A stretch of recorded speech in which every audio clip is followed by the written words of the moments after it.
Olá, seja bem-vindo ao canal. Hoje vou fazer a leitura da segunda parte do livro O Pequeno Príncipe. Este livro, apesar de agradar bastante o público infantil por causa de suas gravuras e de seus personagens carismáticos, é uma leitura indicada para todas as pessoas. Não se esqueça de encontrar um lugar calmo e com pouca luminosidade para que você consiga relaxar e aproveitar bem esse momento.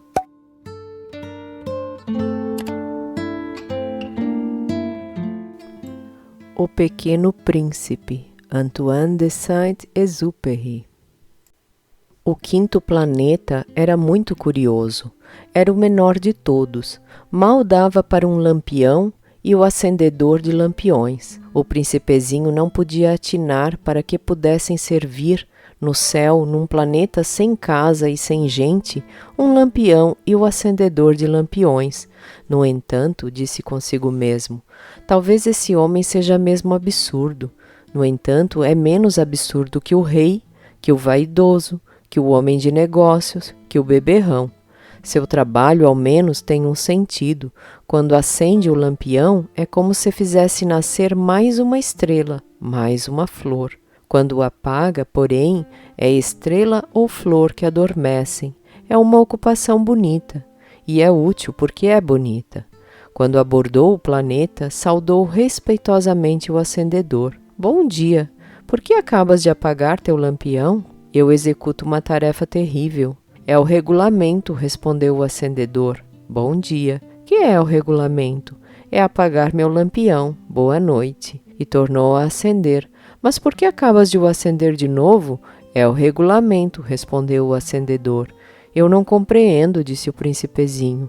Não é para compreender, disse o acendedor. Regulamento é regulamento. Bom dia.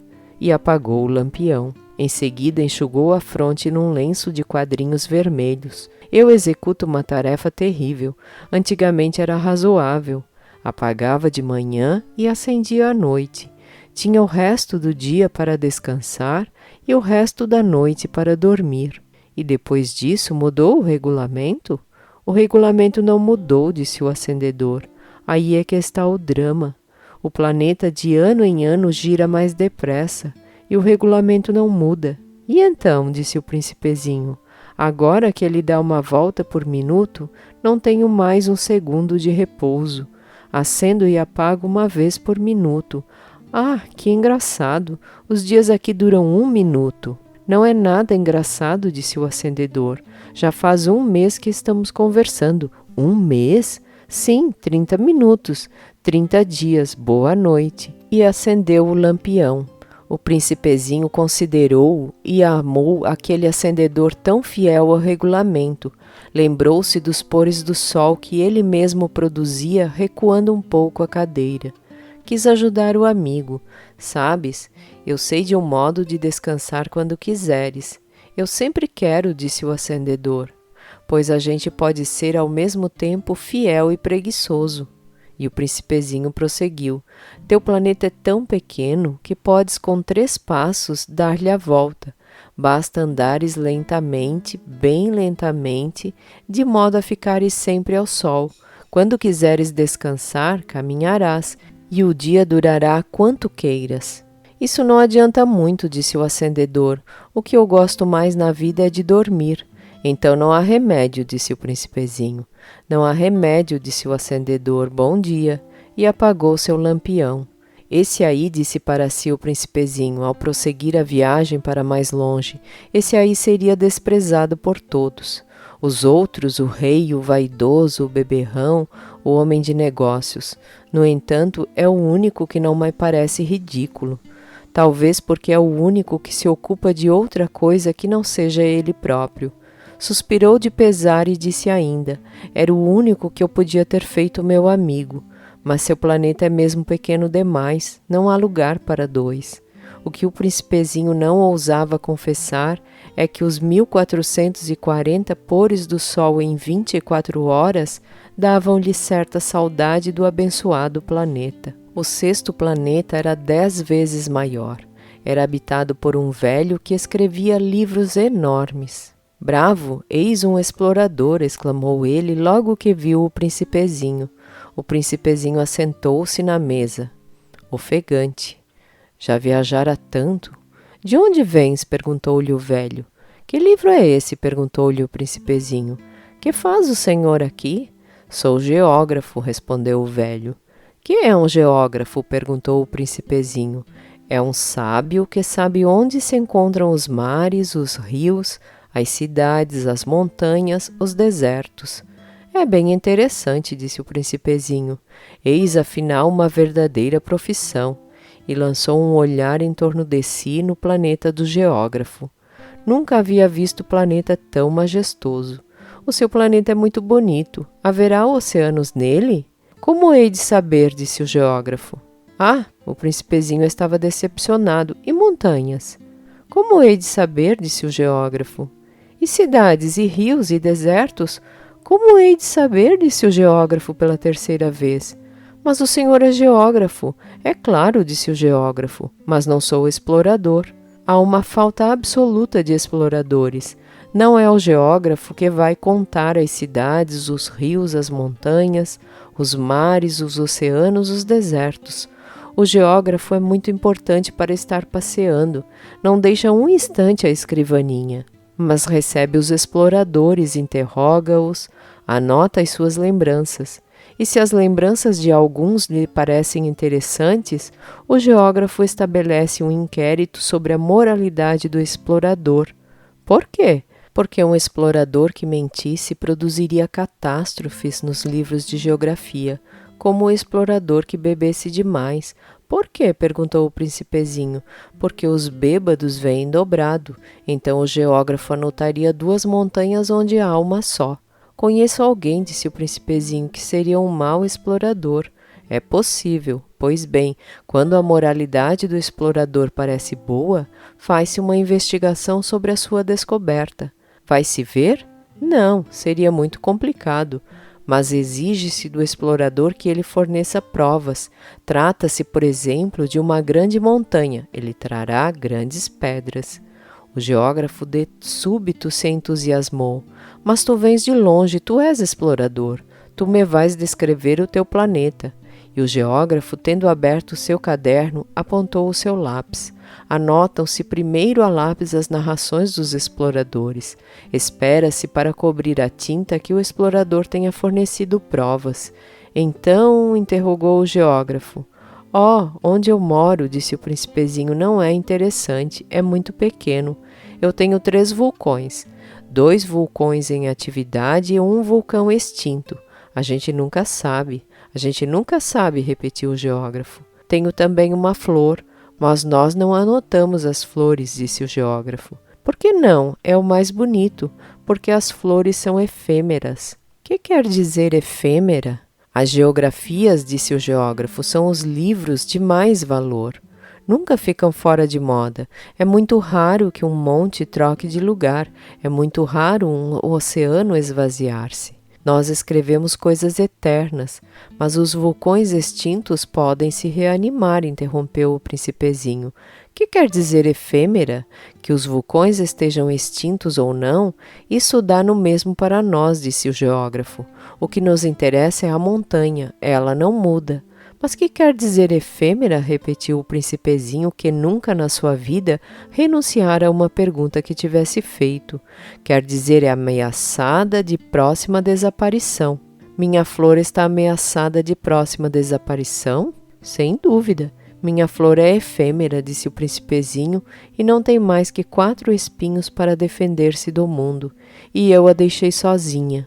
Foi seu primeiro movimento de remorso, mas retomou coragem. Que me aconselha a visitar? Perguntou ele. O planeta Terra, respondeu-lhe o geógrafo, goza de grande reputação. E o príncipezinho se foi, pensando na flor. O 7º planeta foi, pois, a Terra. A Terra não é um planeta qualquer, contam-se lá 111 reis, não esquecendo, é claro, os reis negros, 7.000 geógrafos, 900.000 negociantes, 7,5 milhões de beberrões, 311 milhões de vaidosos, isto é, cerca de 2 bilhões de pessoas grandes. Para dar-lhes uma ideia das dimensões da Terra, eu lhes direi que antes da invenção da eletricidade, era necessário manter para o conjunto dos 6 continentes um verdadeiro exército de 462.511 acendedores de lampiões. Isto fazia, visto um pouco de longe, um magnífico efeito. Os movimentos desse exército eram ritmados como os de um balé de ópera. Primeiro vinha a vez dos acendedores de lampiões da Nova Zelândia e da Austrália. Esses, em seguida, acesos os lampiões, iam dormir.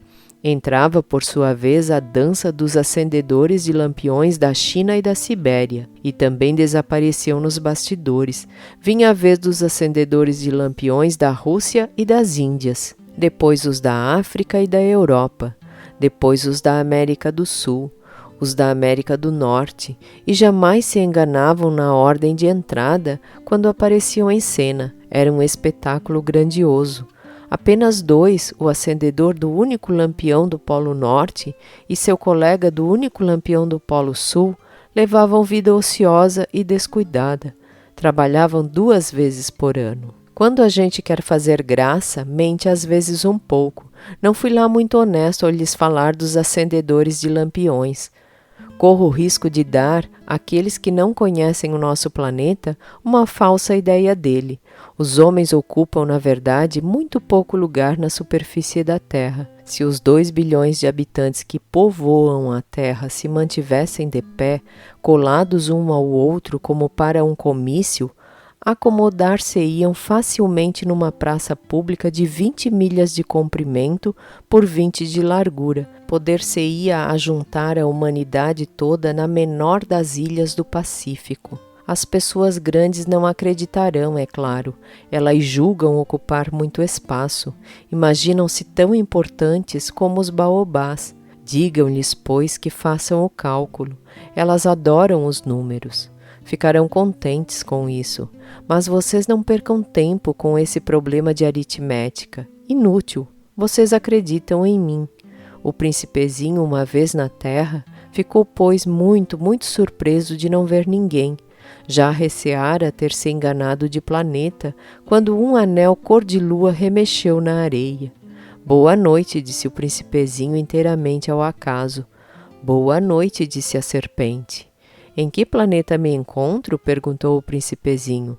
Na Terra, na África, respondeu a serpente. Ah, e não há ninguém na Terra? Tu és um bichinho engraçado, disse ele, fino como um dedo. Aqui é o deserto, não há ninguém nos desertos. A terra é grande, disse a serpente. O príncipezinho sentou-se numa pedra e ergueu os olhos para o céu. As estrelas são todas iluminadas. Não será para que cada um possa um dia encontrar a sua? Olha o meu planeta. Está justamente em cima de nós, mas como está longe? Teu planeta é belo, disse a serpente. Que vens fazer aqui? Tive dificuldades com uma flor, disse o príncipe. Ah! Exclamou a serpente, e se calaram. Onde estão os homens? Repetiu enfim o príncipezinho. A gente está um pouco só no deserto. Entre os homens também, disse a serpente. O príncipezinho olhou-a longamente. Tu és um bichinho engraçado, disse ele, fino como um dedo. Mas sou mais poderosa do que o dedo de um rei, disse a serpente. O príncipezinho sorriu. Tu não és tão poderosa assim, não tens sequer umas patas, não podes sequer viajar. Eu posso levar-te mais longe que um navio, disse a serpente. Ela enrolou-se na perninha do príncipe como um bracelete de ouro. Aquele que eu toco, eu o devolvo à terra de onde veio, continuou a serpente. Mas tu és puro, tu vens de uma estrela. O príncipezinho não respondeu. Tenho pena de ti, tão fraco nessa terra de granito. Posso ajudar-te um dia se tiveres muita saudade do teu planeta. Posso... Ah, eu compreendi muito bem, disse o príncipezinho. Mas por que falas sempre por enigmas? Eu os resolvo todos, disse a serpente. E calaram-se os dois. O príncipezinho atravessou o deserto e encontrou apenas uma flor de 3 pétalas, uma florzinha à toa. Bom dia, disse o príncipe. Bom dia, disse a flor.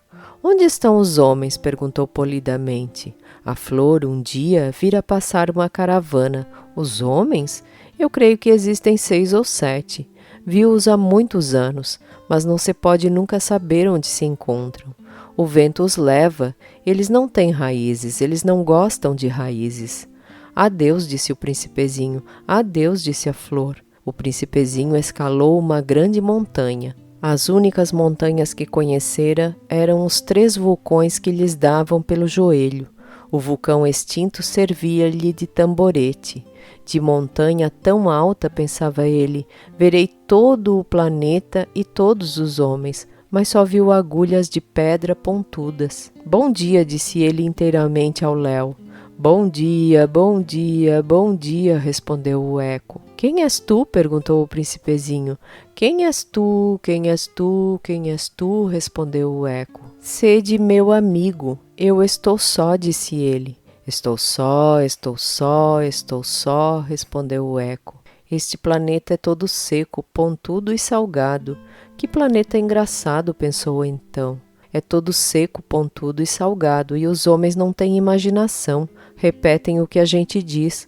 No meu planeta eu tinha uma flor, e era sempre ela que falava primeiro.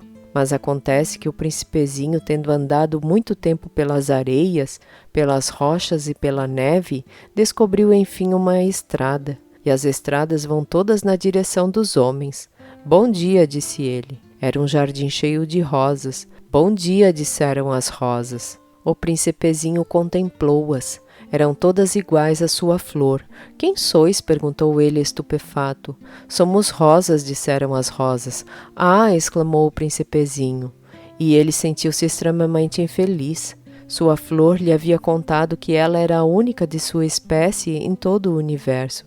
E eis que havia 5.000 iguaizinhas num só jardim. Ela haveria de ficar bem vermelha, pensou ele, se visse isto. Começaria a tossir, fingiria morrer para escapar ao ridículo. E eu então teria que fingir que cuidava dela, porque senão, só para me humilhar, ela era bem capaz de morrer de verdade. Depois, refletiu ainda, eu me julgava rico de uma flor sem igual, e é apenas uma rosa comum que eu possuo. Uma rosa e 3 vulcões que me dão pelo joelho, um dos quais extinto para sempre. Isso não faz de mim um príncipe muito grande. E deitado na relva, ele chorou. E foi então que apareceu a raposa. Bom dia, disse a raposa. Bom dia, respondeu polidamente o príncipezinho, que se voltou, mas não viu nada. Eu estou aqui, disse a voz, debaixo da macieira. Quem és tu? Perguntou o príncipezinho. Tu és bem bonita. Sou uma raposa, disse ela. Vem brincar comigo, propôs o príncipezinho. Estou tão triste, eu não posso brincar contigo, disse a raposa. Não me cativaram ainda.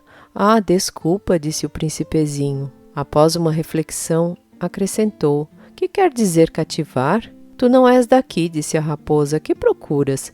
Procuro os homens, disse o príncipezinho. Que quer dizer cativar? Os homens, disse a raposa, têm fuzis e caçam. É bem incômodo, criam galinhas também. É a única coisa interessante que eles fazem. Tu procuras galinhas? Não, disse o príncipezinho. Eu procuro amigos. Que quer dizer cativar? É uma coisa muito esquecida, disse a raposa. Significa criar laços. Criar laços? Exatamente, disse a raposa. Tu não és ainda para mim senão um garoto inteiramente igual a 100.000 outros garotos. E eu não tenho necessidade de ti, e tu não tens também necessidade de mim. Não passo a teus olhos de uma raposa igual a 100.000 outras raposas.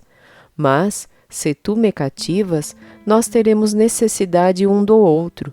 Serás para mim o único no mundo, e eu serei para ti única no mundo.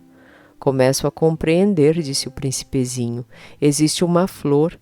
Eu creio que ela me cativou. É possível, disse a raposa. Vê-se tanta coisa na terra. Oh, não foi na terra, disse o príncipezinho. A raposa pareceu intrigada. Num outro planeta? Sim. Há caçadores nesse planeta? Não. Que bom. E galinhas? Também não. Nada é perfeito, suspirou a raposa. Mas a raposa voltou à sua ideia. Minha vida é monótona. Eu caço as galinhas e os homens me caçam. Todas as galinhas se parecem e todos os homens se parecem também. E por isso eu me aborreço um pouco, mas se tu me cativas, minha vida será como que cheia de sol. Conhecerei um barulho de passos que será diferente dos outros. Os outros passos me fazem entrar debaixo da terra. O teu me chamará para fora da toca como se fosse música. E depois, olha, vês lá longe os campos de trigo? Eu não como pão, o trigo para mim é inútil. Os campos de trigo não me lembram coisa alguma. E isso é triste, mas tu tens cabelos cor de ouro, então será maravilhoso quando me tiveres cativado. O trigo, que é dourado, fará lembrar-me de ti, e eu amarei o barulho do vento no trigo. A raposa calou-se e considerou por muito tempo o príncipe. Por favor, cativa-me, disse ela. Bem quisera, disse o príncipezinho, mas eu não tenho muito tempo. Tenho amigos a descobrir e muitas coisas a conhecer. A gente só conhece bem as coisas que cativou, disse a raposa. Os homens não têm mais tempo de conhecer coisa alguma. Compram tudo prontinho nas lojas. Mas como não existem lojas de amigos, os homens não têm mais amigos. Se tu queres um amigo, cativa-me. Que é preciso fazer? Perguntou o príncipezinho. É preciso ser paciente, respondeu a raposa. Tu te sentarás primeiro um pouco longe de mim, assim, na relva. Eu te olharei com o canto do olho e tu não dirás nada. A linguagem é uma fonte de mal-entendidos. Mas cada dia te sentarás mais perto. No dia seguinte, o príncipezinho voltou. Teria sido melhor voltares à mesma hora, disse a raposa. Se tu vens, por exemplo, às 4 da tarde, desde as 3 eu começarei a ser feliz. Quanto mais a hora for chegando, mais eu me sentirei feliz. Às 4 horas, então, estarei inquieta e agitada. Descobrirei o preço da felicidade. Mas se tu vens a qualquer momento, nunca saberei a hora de preparar o coração. É preciso ritos. Que é um rito? Perguntou o príncipezinho. É uma coisa muito esquecida também, disse a raposa. É o que faz com que um dia seja diferente dos outros dias, uma hora das outras horas. Os meus caçadores, por exemplo, possuem um rito. Dançam na quinta-feira com as moças da aldeia. A quinta-feira, então, é o dia maravilhoso. Vou passear até a vinha. Se os caçadores dançassem qualquer dia, os dias seriam todos iguais e eu não teria férias. Assim o príncipezinho cativou a raposa, mas quando chegou a hora da partida, a raposa disse: "Ah, eu vou chorar." "A culpa é tua", disse o príncipezinho. "Eu não te queria fazer mal, mas tu quiseste que eu te cativasse." "Quis", disse a raposa. "Mas tu vais chorar", disse o príncipezinho. "Vou", disse a raposa. "Então não sais lucrando nada." "Eu lucro", disse a raposa, "por causa da cor do trigo." Depois ela acrescentou: "Vai rever as rosas. Tu compreenderás que a tua é a única no mundo. Tu voltarás para me dizer adeus, e eu te farei presente de um segredo." Foi o príncipezinho rever as rosas. "Vós não sois absolutamente iguais à minha rosa. Vós não sois nada ainda. Ninguém ainda vos cativou, nem cativastes a ninguém. Sois como era a minha raposa. Era uma raposa igual a 100.000 outras. Mas eu fiz dela um amigo. Ela é agora única no mundo." E as rosas estavam desapontadas. "Sois belas, mas vazias", disse ele ainda. "Não se pode morrer por vós. Minha rosa, sem dúvida, um transeunte qualquer pensaria que se parece convosco. Ela sozinha é, porém, mais importante que vós todas, pois foi a ela que eu reguei, foi a ela que pus sob a redoma, foi a ela que abriguei com o paravento, foi dela que eu matei as larvas, exceto 2 ou 3 por causa das borboletas. Foi a ela que eu escutei queixar-se ou gabar-se ou mesmo calar-se algumas vezes. É a minha rosa." E voltou então a raposa. Adeus, disse ele. Adeus, disse a raposa. Eis o meu segredo, é muito simples. Só se vê bem com o coração. O essencial é invisível para os olhos. O essencial é invisível para os olhos, repetiu o príncipezinho, a fim de se lembrar. Foi o tempo que perdeste com tua rosa que fez tua rosa tão importante. Foi o tempo que eu perdi com a minha rosa, repetiu o príncipezinho, a fim de se lembrar. Os homens esqueceram essa verdade, disse a raposa, mas tu não a deves esquecer. Tu te tornas eternamente responsável por aquilo que cativas. Tu és responsável pela rosa. Eu sou responsável pela minha rosa, repetiu o príncipezinho, a fim de se lembrar. Bom dia, disse o príncipezinho. Bom dia, respondeu o guarda-chaves.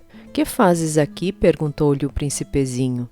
Eu divido os passageiros em blocos de 1000, disse o guarda-chaves. Despacho os trens que os carregam, ora para a direita, ora para a esquerda. E um rápido iluminado, roncando como um trovão, fez tremer a cabine do guarda-chaves. Eles estão com muita pressa, disse o príncipezinho. O que é que estão procurando?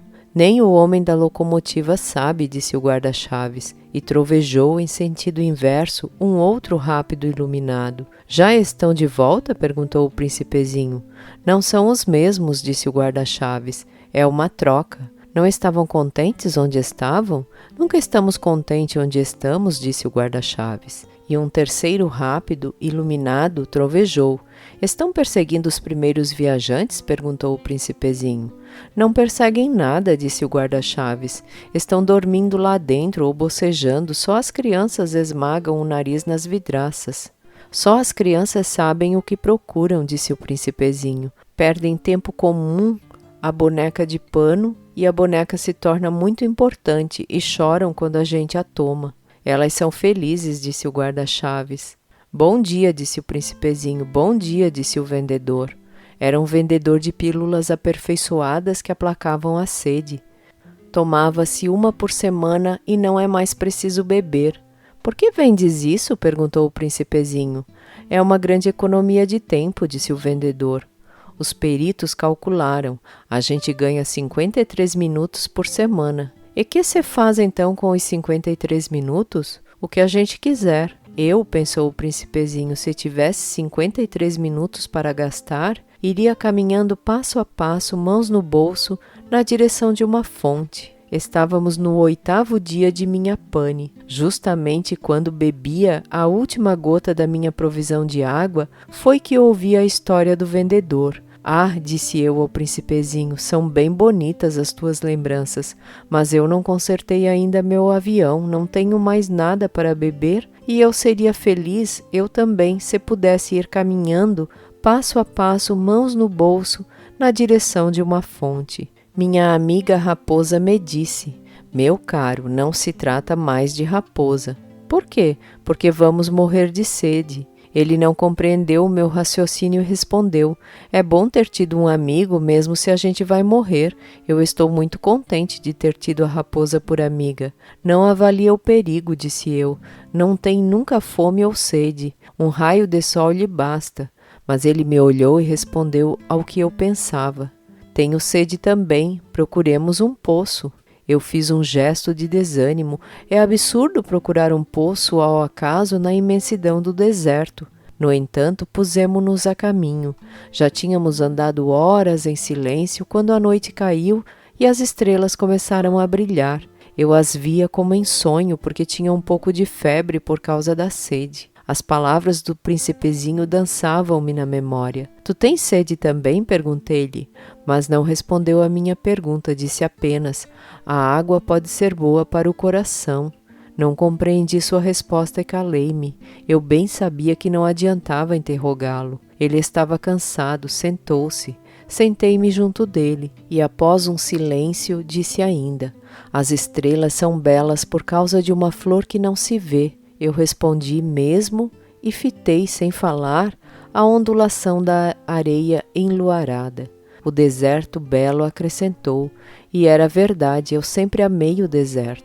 A gente se senta numa duna de areia, não se vê nada, não se escuta nada, e no entanto, no silêncio, Alguma coisa irradia.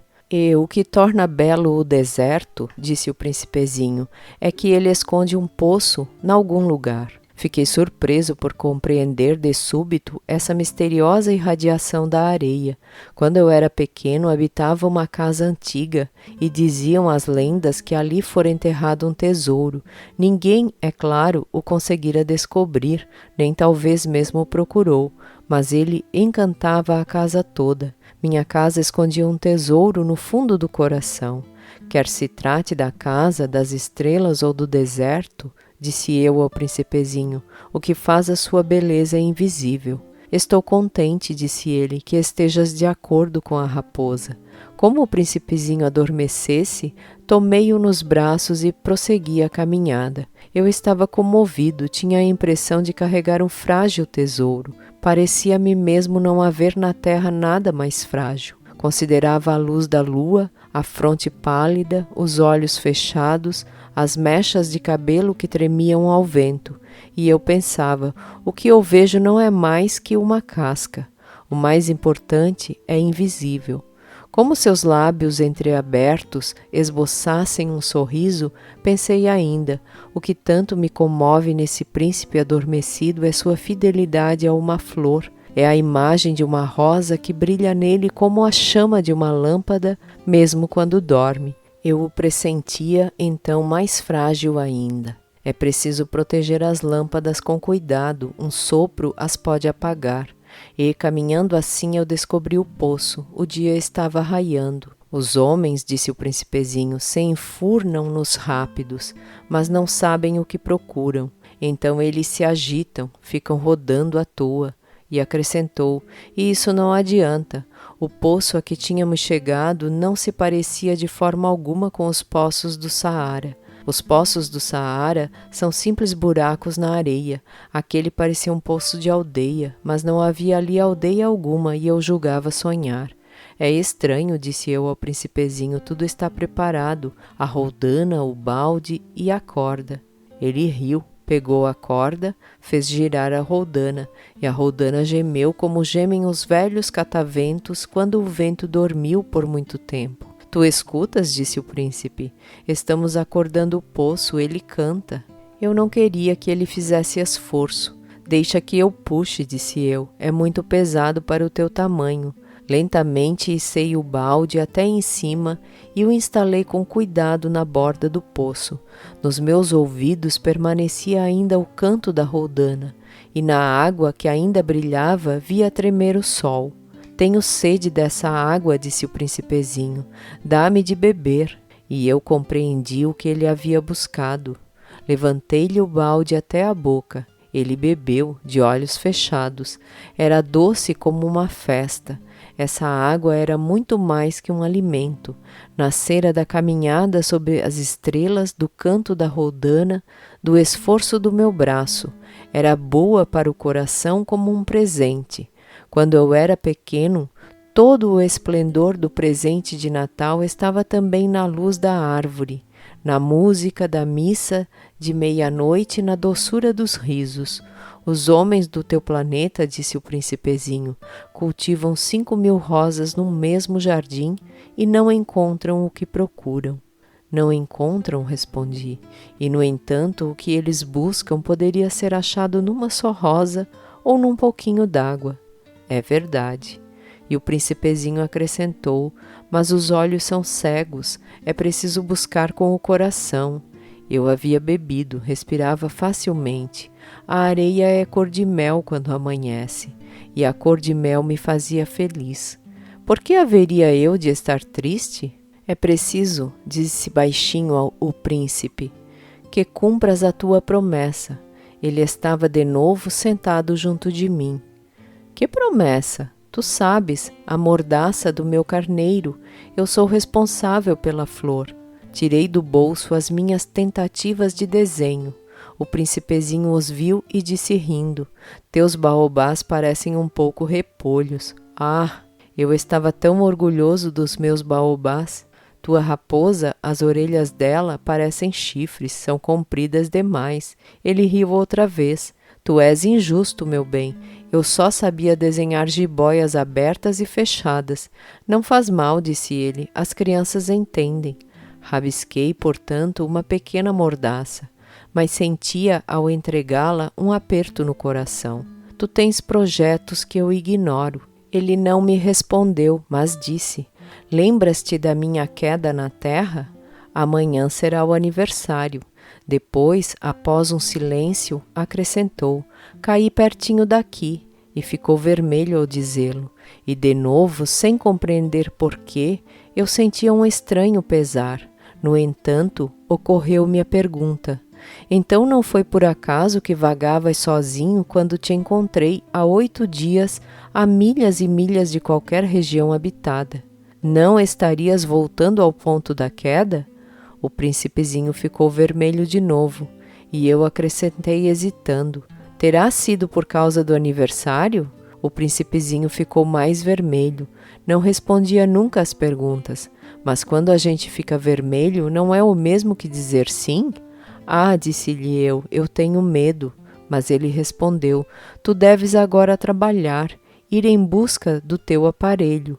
Espero-te aqui. Volta amanhã de tarde. Mas eu não estava tranquilo, lembrava-me da raposa. A gente corre o risco de chorar um pouco quando se deixou cativar. Havia ao lado do poço a ruína de um velho muro de pedra. Quando voltei do trabalho no dia seguinte, vi de longe o príncipezinho sentado no alto, com as pernas balançando, e eu o escutei dizer: tu não te lembras então? Não foi bem aqui o lugar? Uma outra voz devia responder-lhe, porque replicou em seguida: não estou enganado. O dia é este, mas não o lugar. Prossegui o caminho para o muro. Continuava a não ver ninguém. No entanto, o príncipezinho replicou novamente: está bem. Tu verás onde começa, na areia, o sinal dos meus passos. Basta esperar-me. Estarei ali esta noite. Eu me achava a 20 metros do muro e continuava a não ver nada. O príncipezinho disse ainda, após um silêncio: o teu veneno é do bom? Estás certa de que não vou sofrer muito tempo? Parei, o coração apertado, sem compreender ainda. Agora vai-te embora, disse ele. Eu quero descer. Então baixei os olhos para o pé do muro e dei um salto. Lá estava, erguida para o príncipezinho, uma dessas serpentes amarelas que nos liquidam num minuto. Enquanto procurava o revólver no bolso, dei uma rápida corrida. Mas percebendo o barulho, a serpente se foi encolhendo lentamente, como um repuxo que morre, e sem se apressar demais, enfiou-se entre as pedras num leve tinir de metal. Cheguei ao muro a tempo de receber nos braços o meu caro príncipezinho, pálido como a neve. Que história é essa? Tu conversas agora com as serpentes? Desatei o nó de seu eterno lenço dourado, umedeci-lhe as têmporas, dei-lhe água, e agora não ousava perguntar-lhe coisa alguma. Olhou-me gravemente e passou-me os bracinhos no pescoço. Sentia-lhe o coração bater de encontro ao meu, como de um pássaro que morre atingido pela carabina. Ele me disse: estou contente de teres descoberto o defeito do maquinismo. Vais poder voltar para casa. Como soubeste disso? Eu vinha justamente anunciar-lhe que, contra toda a expectativa, havia realizado o concerto. Nada respondeu à minha pergunta, mas acrescentou: eu também volto hoje para casa. Depois, com melancolia, ele disse: é bem mais longe, bem mais difícil. Eu percebia claramente que algo de extraordinário se passava. Apertava-o nos braços como se fosse uma criancinha, mas tinha a impressão de que ele ia deslizando verticalmente no abismo, sem que eu nada pudesse fazer para detê-lo. Seu olhar estava sério, perdido ao longe. Tenho o teu carneiro, e a caixa para o carneiro, e a mordaça. Agora vai-te embora, disse ele. Eu quero descer. Ele sorriu com tristeza. Esperei muito tempo. Pareceu-me que ele ia se aquecendo de novo, pouco a pouco. Meu querido, tu tiveste medo. É claro que tivera. Mas ele sorriu docemente. Terei mais medo ainda esta noite.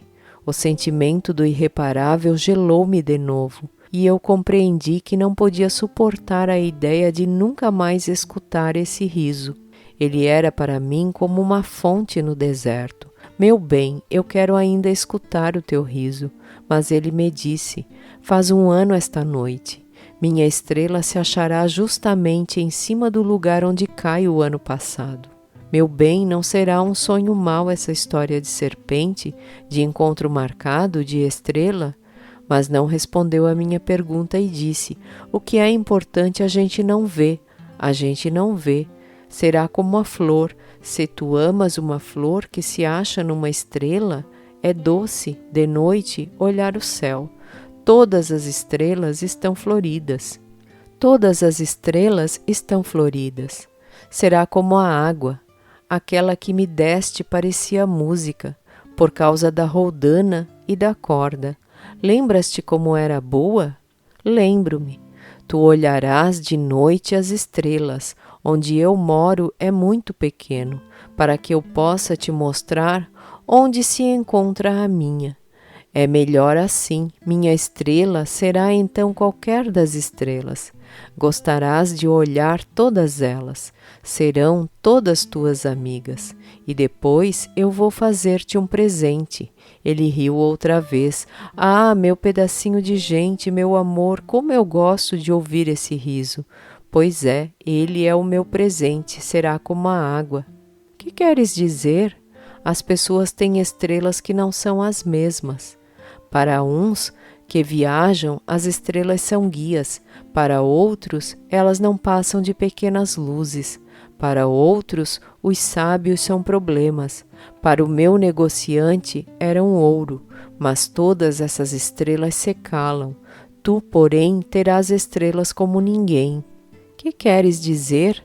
Quando olhares o céu de noite, porque habitarei uma delas, porque numa delas estarei rindo, então será como se todas as estrelas te rissem. E tu terás estrelas que sabem rir. E ele riu mais uma vez. E quando te houveres consolado, a gente sempre se consola. Tu te sentirás contente por me teres conhecido. Tu serás sempre meu amigo, terás vontade de rir comigo, e abrirás às vezes a janela à toa por gosto, e teus amigos ficarão espantados de ouvir-te rir olhando o céu. Tu explicarás então: sim, as estrelas, elas sempre me fazem rir, e eles te julgarão maluco. Será uma peça que te prego. E riu de novo. Será como se eu te houvesse dado, em vez de estrelas, montões de guizos que riem. E riu de novo mais uma vez, depois ficou sério. Esta noite, tu sabes, não venhas. Eu não te deixarei. Eu parecerei sofrer. Eu parecerei morrer. É assim. Não venhas ver, não vale a pena. Eu não te deixarei. Mas ele estava preocupado. Eu digo isto também por causa da serpente.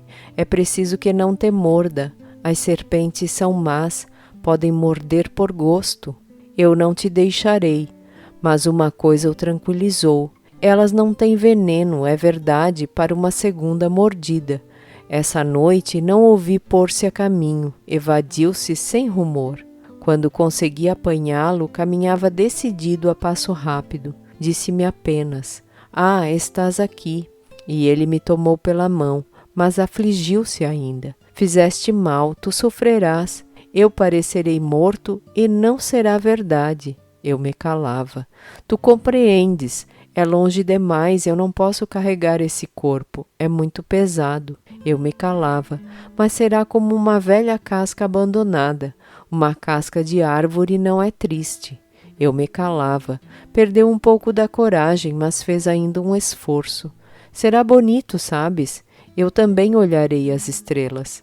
Todas as estrelas serão poços como uma roldana enferrujada.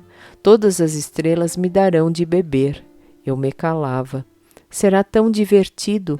Tu terás 500 milhões de guizos, eu terei 500 milhões de fontes. E ele se calou também, porque estava chorando. É aqui. Deixa-me dar um passo sozinho. E sentou-se, porque tinha medo. Disse ainda: tu sabes, Minha flor, eu sou responsável por ela. Ela é tão frágil, tão ingênua, tem 4 espinhos de nada para defendê-la do mundo. Eu sentei-me também, pois não podia mais ficar de pé. Ele disse: pronto, acabou-se.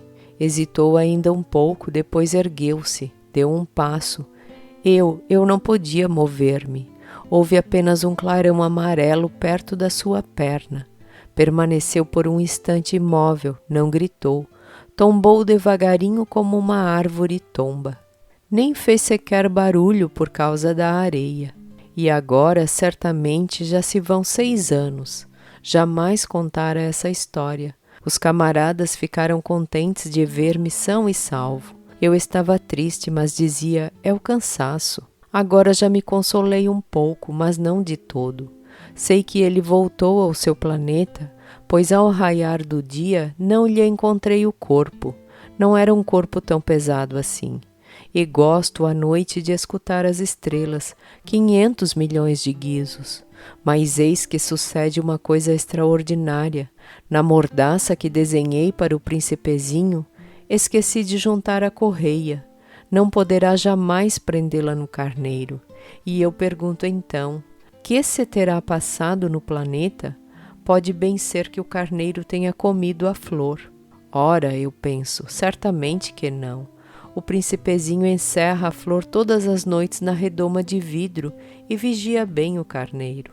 Então eu me sinto feliz e todas as estrelas riem docemente. Ora, eu digo, uma vez ou outra a gente se distrai e basta isto. Esqueceu uma noite a redoma de vidro ou o carneiro saiu de mansinho sem que fosse notado. Então os guizos se transformam todos em lágrimas. Eis aí um mistério bem grande. Para vocês que amam também o príncipezinho, como para mim, todo o universo muda de sentido se num lugar que não sabemos onde, um carneiro que não conhecemos comeu ou não uma rosa.